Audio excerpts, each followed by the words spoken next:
Hello again, this is our teaching experience project. So we're analyzing a bungee jumping system.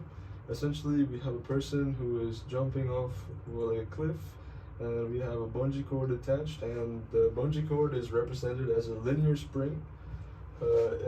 Usually it would be a non-linear spring, but we decided for our ease, we're going to make it a linear spring. And the person is a block of mass, so that way we don't have to account for any rotational inertias and stuff like that. Also, the mass of the bungee cord is neglected because it is relatively low compared to the mass of the person. So this is the free body diagram. We say that this is mg, and we have the acceleration going up and the spring force also going up. And there's the equation. We have the acceleration plus the spring force is equal to mg. And at equilibrium, we know that there's no acceleration, so we have mg is equal to kxo. Xo is the initial displacement, and we find that xo is equal to mg over k. We plug that back into the equation, and then we get our usual equation of motion for an undamped system. We chose, as you can see here, that x dot is 0. We assume that the air resistance is negligible compared to the system that we're analyzing, because the damping component would be air resistance, and we're choosing to ignore air resistance. So our C is equal to 0, and therefore our damping ratio will be equal to 0 as well, which would mean that our system is underdamped, or undamped, because C is equal to 0.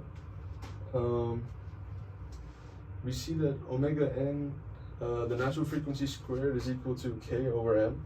If we didn't derive it this way, we could plug it in by finding that x of t is equal to a sine of omega t, and then finding the derivative, and then the double derivative, and then seeing that it's negative omega squared x of t. You plug this back into this equation, and you get the same equation where omega, your natural frequency, is equal to the square root of k over m. Well, basically, it all comes down to ratios, and depending on the person that you're sending off the cliff, their weights, you have to choose the appropriate stiffness of bungee cord. A good scenario of that is using an 80 kilogram person with two different stiffnesses. This is our low stiffness, and an 80 kilogram person with going through this one will have a oscillation of 4.58, which is a lot longer. So this one's going to be more like that. And then using the same mass person with a stiffer spring, it's going to go through 3.48, so it's going to be a little bit more closer.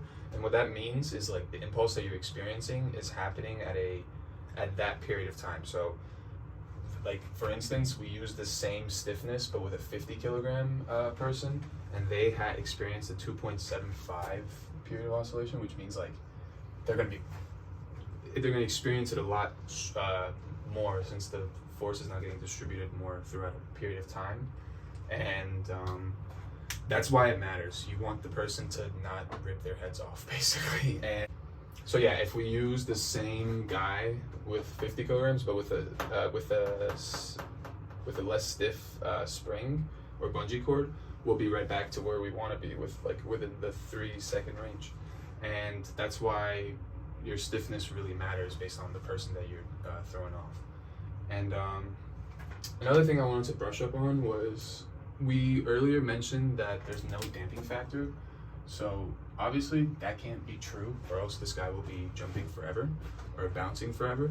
And the reason why we didn't use this is because the damping factor mainly comes from air resistance and drag, and that would complicate things too much to where we can just assume that our damping factor is 0. But that also implies that we have an undamped system, which also can't be true.